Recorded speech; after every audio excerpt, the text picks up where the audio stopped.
Informasi yang pertama, ada BBM non-subsidi yang naik. PT Pertamina Persero resmi menaikkan harga 3 jenis bahan bakar minyak atau BBM non-subsidi. Di antaranya ketiga jenis BBM tersebut adalah Pertamax Turbo, Dexlite, dan Pertamina Dex. Kenaikan harga BBM non-subsidi dilakukan merespon tingginya harga minyak mentah dunia yang masih berada di level. Adapun penyesuaian harga BBM untuk penugasan dari pemerintah kini bisa dilakukan oleh Pertamina dengan mengacu kepada keputusan Menteri atau Kepmen ESDM nomor 62K12 MEM 2020 tentang formula harga pasar dalam perhitungan harga jual eceran jenis bahan bakar minyak umum, jenis bensin dan minyak solar yang disalurkan melalui SPBU. Secara spesifik, Pertamax Turbo naik semula Rp14.500 per liter menjadi Rp16.200 per liternya. Sedangkan Dexlite naik dari semula Rp12.950 per liter menjadi Rp15.000 per liter. Sementara itu Pertamina Dex naik dari Rp13.700 per liter menjadi Rp16.500 untuk wilayah DKI Jakarta, Banten, Jawa Barat, Jawa Tengah, DI Yogyakarta, Jawa Timur, Bali, Nusa Tenggara Barat, dan Nusa Tenggara Timur. Pertamina pun sampai pada hari ini masih menahan harga Pertamax di level Rp12.500 per liternya dan juga jenis BBM khusus penugasan atau JBKP.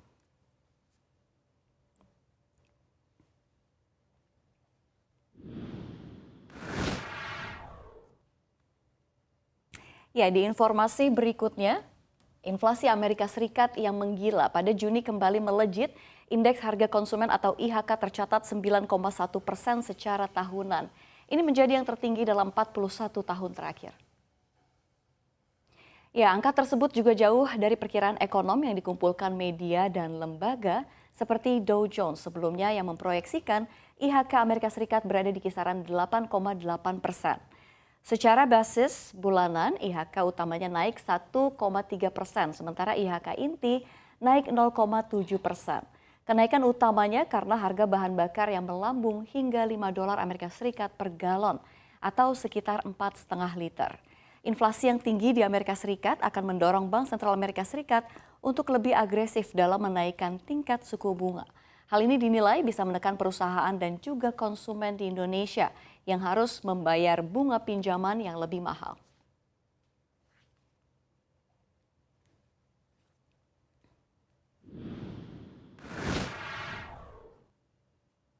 Di informasi berikutnya, awas Rusia China dari kawan jadi lawan.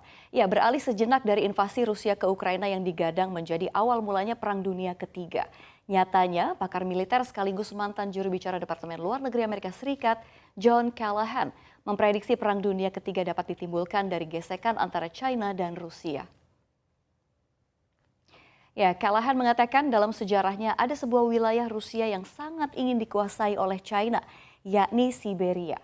Pasalnya, Siberia memiliki kekayaan alam yang sangat melimpah dan sebelumnya pernah masuk dalam kekuasaan dinasti Qing. Namun menurut Callahan, bila China meluncurkan serangan kepada Rusia, Moskow tak akan segan untuk menembakkan senjata nuklirnya. Callahan menambahkan bahwa dengan situasi yang terjadi antara Rusia bertempur melawan Ukraina, China bisa dengan mudah masuk kembali ke wilayah Siberia. Pasalnya, jarak antara Ukraina dan Siberia sangatlah jauh, sehingga mobilisasi logistik tidak akan mudah.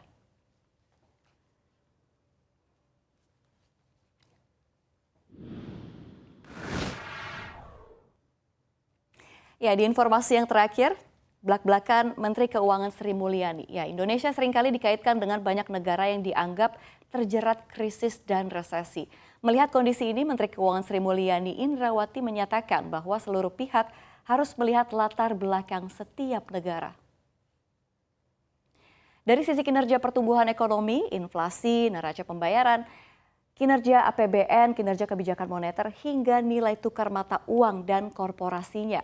Sri Mulyani mengaku beberapa negara dipenuhi ancaman resesi seperti Amerika Serikat, Jepang, Kanada, Australia, Korea Selatan, dan beberapa negara di Eropa. Bahkan beberapa analis yang mengkhawatirkan Indonesia akan terjerat krisis seperti Sri Lanka. Menurut Sri Mulyani, di sisi lain ekonomi Indonesia masih tumbuh di sekitar level 5%. APBN hingga akhir semester 1 2022 juga tercatat surplus 73,6 triliun rupiah atau 0,39% terhadap PDB. Sementara inflasi pada bulan Juni 2022 tercatat 0,61% dibandingkan bulan sebelumnya secara month-to-month. Secara tahunan, inflasi Juni 2022 berada di level 4,35%, lebih tinggi dibandingkan Mei 2022 yang sebesar 3,55%. Dan level ini sekaligus jadi yang tertinggi sejak Juni 2021.